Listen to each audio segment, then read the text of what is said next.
Okay, race number 2 on the card, the West Speed 3-year-old handicap.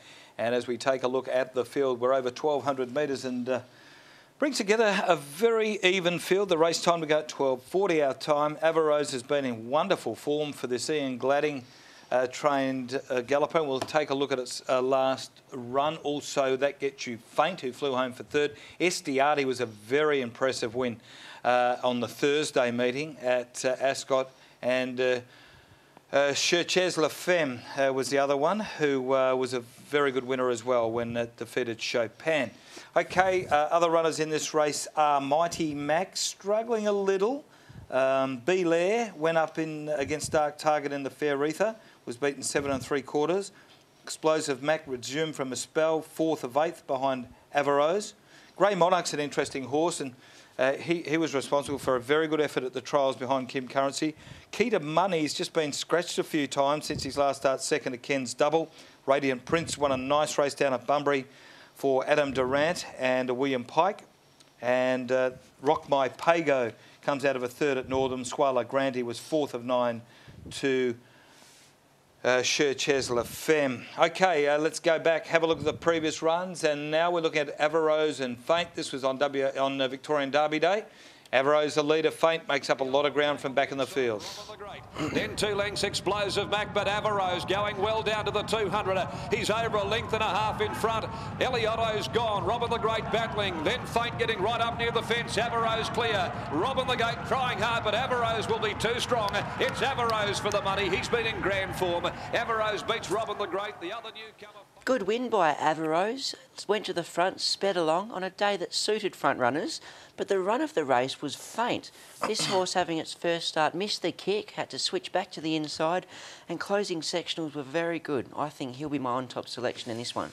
Yes, it was a terrific run from Faint. Couldn't believe the odds on offer too that day. I think we both tipped her on top. It was one of my best bets on the card. It's playing $17 on 17 and 18. You rang me from Ascot and told me at Flemington this is playing $18. I nearly fainted. Get the pun.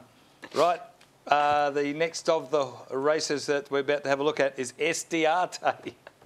Estiati was the widest runner, and this was a very impressive performance by the Luciani trained galloper. Zavano getting right up on the inside. Next of all is You Never Can Tell, an Estiati flying down the middle of the course. Then Prince of Sands. Estiati rushes to the lead. Zavano coming through on the inside from Prince of Sands, but Estiati, the favourite, just a little too strong for them. Estiati. He was very short odds on that occasion, Estiati, but he won accordingly. First up at Northam, he looked like he was going to win at the top of the straight, but really ran around and quite wayward getting to the line.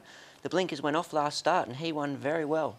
Well, another horse who won particularly well was Cherchez La Femme, George Daly trained galloper. That's it, tracking Chopin into the straight.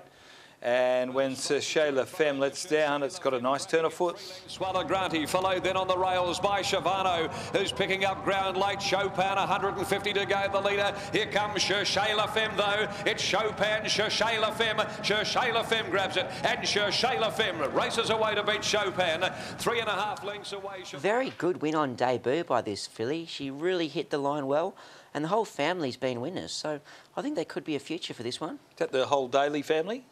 The whole Femme family. Oh, sorry. Femme, Re-Femme, Femme sister. It's been a very good mare to the George Daly stables, that's for sure. Certainly have. She's been wonderful, and I know Jill and William have done a terrific job, as so has Georgina behind the scenes as well for the Dailies. So he's in wonderful form, George Daly. He's really resurrected his stable. I spoke to him last week, and his strike rate had got out to as much as 1 in 10, and he said it's now back down to about the low 4s. So it's been a mighty effort to resurrect the stable after it's going through a very lean patch. It really is flying, and he could have another one in the Guineas on Saturday with Perestroika, and he might have found a pretty smart horse with Vizard as well. So stable's flying. Certainly is. Now let's have a look at selections for race number 2. I'm happy to go with 6 Grey Monarch. Could get odds about him. Always fancied him. I loved his trial. It was a good trial behind Kim Currency. To beat 8 Radiant Prince, that'd be a Bob Peters Quadella. And 10 Faint, I don't want to drop off her, but I just think from that wide draw she might be spotting some nice horses, a big start again. I've got similar for me, Marty. I've gone different on top, though. Number 2, SDR Tay.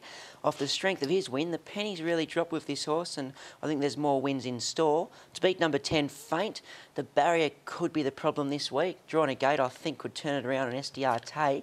And to run third at number 9 at Cherchez La Femme. Well,